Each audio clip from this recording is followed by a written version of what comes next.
El estudio del día jueves 28 de mayo se titula La creación en la Escritura. Iniciemos con una oración. Gracias, Padre, por permitirme compartir el estudio de hoy. Da claridad, Señor, a nuestra mente, que nuestras preocupaciones, nuestras tristezas sean quitadas para poder entrar a este estudio y poder comprender lo que ha sido escrito, Señor.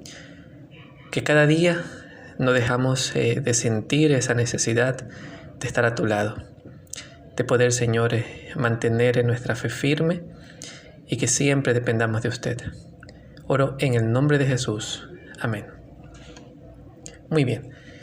Si nosotros leemos o hemos tenido ya la oportunidad de leer los primeros 11 capítulos de Génesis, quiero que nosotros vayamos también a ciertos libros que se encuentran en el Nuevo Testamento para poder ver en ellos cómo los escritores bíblicos, inspirados por el Espíritu Santo, registraron palabras que van relacionadas directamente al libro de los primeros escritos, que es el libro de Génesis.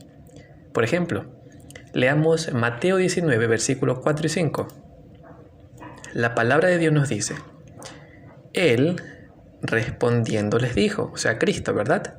Viene la pregunta: ¿no habéis leído que el que los hizo al principio, varón y hembra los hizo? Y dijo: por esto el hombre dejará a su padre y madre y se unirá a su mujer y los dos serán una sola carne. Marcos 10, versículos 6 y 9. Pero al principio de la creación, varón y hembra los hizo Dios. Por esto dejará el hombre a su padre y a su madre, y se unirá a su mujer, y los dos serán una sola carne. Así que no son ya dos, sino uno. Por tanto, lo que Dios juntó, no lo separe el hombre. Lucas 11, versículos 50 y 51. Para que se demande de esta generación la sangre de todos los profetas que se han derramado desde la fundación del mundo, desde la sangre de Abel hasta la sangre de Zacarías, que murió entre el altar y el templo.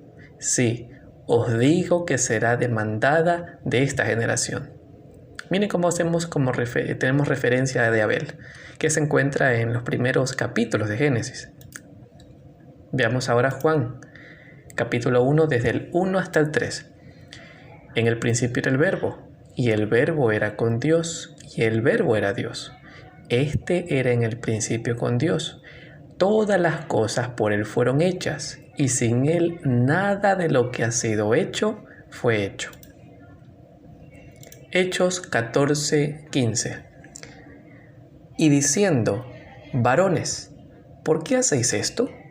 Nosotros también somos hombres semejantes a vosotros, que os anunciamos que de estas vanidades os convirtáis al Dios vivo, que hizo el cielo y la tierra, el mar y todo lo que en ellos hay. Están registradas las palabras de Bernabé y Pablo, ¿cierto? Miren la referencia que hace a la creación. Romanos 1:20. Porque las cosas invisibles de Él, o sea de Dios, su eterno poder y deidad, se hacen claramente visibles desde la creación del mundo, siendo entendidas por medio de las cosas hechas, de modo que no tienen excusa. Miren cómo hace referencia a la creación del mundo, dado por Dios, hecho por Dios. Veamos ahora 2 Corintios 4:6. Porque Dios, que mandó que de las tinieblas resplandeciese la luz, es el que resplandeció en nuestros corazones para iluminación del conocimiento de la gloria de Dios en la faz de Jesucristo. Miren cómo al inicio del pasaje hace referencia a cuando Dios creó la luz, ¿cierto? Vamos ahora a Efesios 3:9. Dice: y de aclarar a todos cuál sea la dispensación del misterio escondido desde los siglos en Dios, que creó todas las cosas. Este pasaje hace claramente referencia a que Dios creó todo. 1 Timoteo 2, versículos desde el 12 al 15. Porque no permitió a la mujer enseñar ni ejercer dominio sobre el hombre, sino estar en silencio. porque Adán fue formado primero, después Eva, y Adán no fue engañado, sino que la mujer, siendo engañada, incurrió en transgresión. Pero se salvará engendrando hijos, si permaneciere en fe, amor y santificación con modestia. Miren cómo hace referencia a Adán y Eva, ¿cierto? Directa, una referencia directa a ellos. Santiago 3:9. Con ella bendecimos al Dios y Padre, y con ella maldecimos a los hombres que están hechos a la semejanza de Dios. Eso lo encontramos también en Génesis, que el hombre fue hecho a semejanza de nuestro Creador. Primera de Pedro 3:20. Los que en otro tiempo desobedecieron, cuando una vez esperaba la paciencia de Dios en los días de Noé, mientras se preparaba el arca, en la cual pocas personas, es decir, 8, fueron salvadas por agua. Aquí tenemos la historia de Noé, ¿cierto? El patriarca al cual se le dio la oportunidad de preservar su vida de las aguas del diluvio. Judas, versículo 11 y 14. Ay de ellos, porque han seguido el camino de Caín y se lanzaron por lucro en el error de Balaam y perecieron en la contradicción de Coré. Miren, aquí tenemos otros personajes registrados en la Biblia. Principalmente Caín, quien fue el primer hijo de Adán y Eva.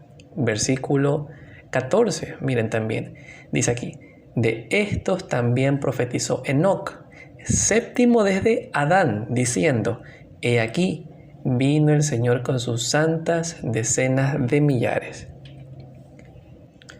Finalmente, Apocalipsis.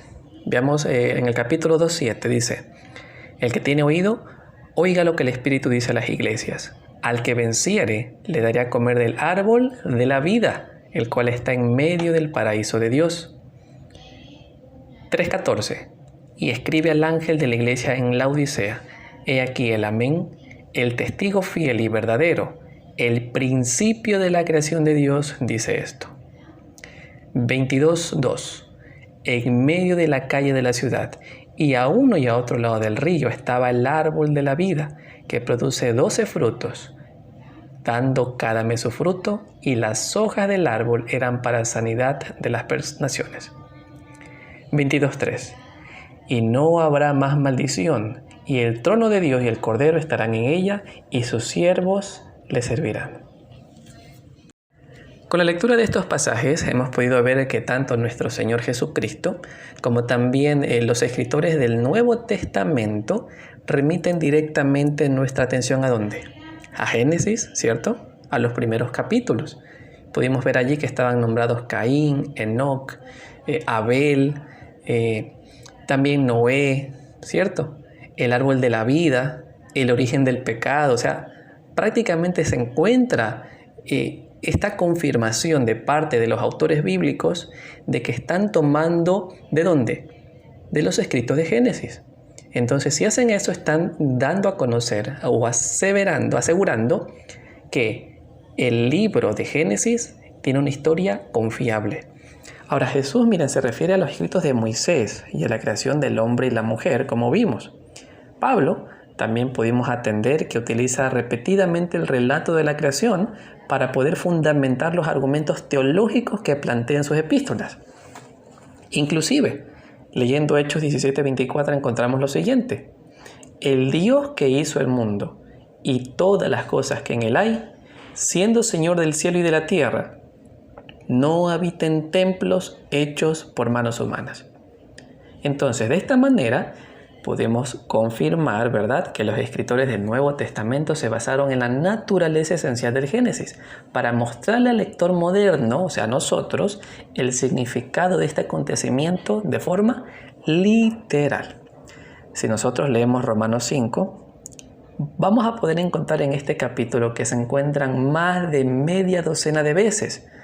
El relato, ¿saben de qué? Directamente del vínculo entre Adán y Jesús. Es decir, ¿qué está haciendo Pablo? ¿Está asumiendo la existencia, les digo, literal o solamente figurada de Adán? Lo hace de forma literal, ¿verdad?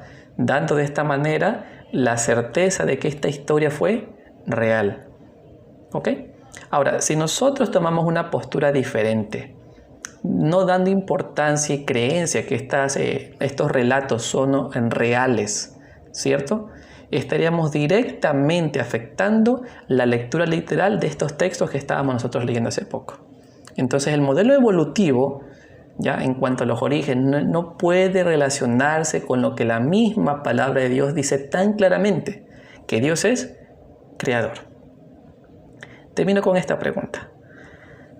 Miren, si los autores del Nuevo Testamento, inspirados por el Espíritu Santo, y Jesús mismo consideraba que el relato de la creación es una historia confiable, pregunto, ¿por qué sería una necedad que en función de las afirmaciones de seres humanos caídos y falibles como somos nosotros no lo consideremos de igual manera?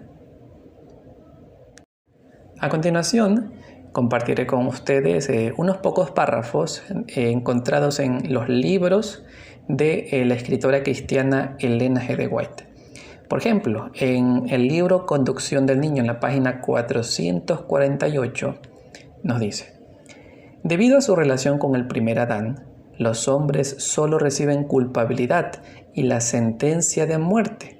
Pero Cristo interviene y pasa por el terreno donde cayó Adán, soportando todas las pruebas en lugar del hombre. El perfecto ejemplo de Cristo y la gracia de Dios le son dados para capacitarlo, para preparar a sus hijos e hijas para ser hijos e hijas de Dios, enseñándoles línea sobre línea, mandamiento sobre mandamiento, cómo entregar el corazón y la voluntad a Cristo se quebranta el poder de Satanás. En las páginas 86 y 87 del Camino a Cristo encontraremos lo siguiente: cuando vuestros sentidos se deleiten en la amena belleza de la tierra, pensad en el mundo venidero, que nunca conocerá mancha de pecado ni de muerte, donde la faz de la naturaleza no llevará más la sombra de la maldición. Represéntese vuestra imaginación la morada de los salvos y recordad que será más gloriosa que cuando pueda figurarse lo más brillante imaginación. En los variados dones de Dios, en la naturaleza, no vemos sino el reflejo más pálido de su gloria. Escrito está: cosas que ojo no vio, ni oído oyó, y que jamás entraron en el pensamiento humano, las cosas grandes que ha preparado Dios para los que lo aman. El poeta y naturalista tiene muchas cosas que decir acerca de la naturaleza, pero es el creyente quien goza más de la belleza de la tierra, porque reconoce la obra de las manos de su Padre y percibe su amor en la flor, el arbusto y el árbol. Nadie que no los mire con una expresión del amor de Dios al hombre puede apreciar plenamente la significación de la colina, del valle, del río y del mar. Finalmente, en el libro Nuestra elevada vocación, en la página 252 encontraremos esto: hay hermosura en la pavorosa grandeza del valle, en las solemnes y macizas rocas agrietadas, hay majestad en las montañas que parecen tocar el cielo. Ahí están los elevados árboles con sus hojas delicadamente formadas, las briznas de hierba, el capullo que comienza a abrir y las flores abiertas, los árboles del bosque, todos los seres vivientes, todos orientan la mente hacia Él. Dios grande y viviente, cada facultad de nuestro ser testifica de que hay un Dios vivo y podemos aprender del abierto libro de la naturaleza las lecciones más preciosas respecto del Señor del cielo. En este estudio, la mente se expande, se eleva y se torna anhelosa de conocer más acerca de Dios y de su majestad. En nuestro corazón se despiertan sentimientos no solo de reverencia y pavor, sino de amor, de fe, de confianza y de completa dependencia de aquel que es el dador de todo bien. Y cuando contemplo sus maravillosas obras y veo las evidencias de su poder, instantáneamente pregunto: ¿qué es el hombre para que tengas de él memoria y el Hijo del Hombre que lo visites? Estas cosas han de mantener a Dios en nuestro recuerdo elevar nuestro corazón de las cosas sensuales y atarlos con vínculos de amor y gratitud hacia nuestro Creador. Querido oyente, entiendo que tienes un conflicto en tu cabeza. Hay tantas cosas que impiden que tengas una relación más cercana con nuestro Dios. Pero piensa en algo. ¿Realmente lo que te ofrece el mundo es lo que está llenando tu vida? ¿Es lo que está dando a tu vida lo que tanto anhelas? ¿Te sientes satisfecho con lo que estás haciendo, con lo que estás viviendo? Pues mira, si no es así, es porque necesitas de tu Creador. Necesitas estar en contacto con Él. Necesitas volver a tener la misma relación que tuvo Adán antes del pecado. Necesitas ver a tu Dios cara a cara. Y eso solamente se logrará cuando nuestro Señor Jesús venga por segunda vez y te lleve. Entonces, ¿lo estás esperando? ¿Estás listo para ese encuentro especial? Si realmente lo deseas, te pido en oración, pide a Dios ayuda, pide socorro, para que Él te ayude a vivir el día a día aferrado de su mano.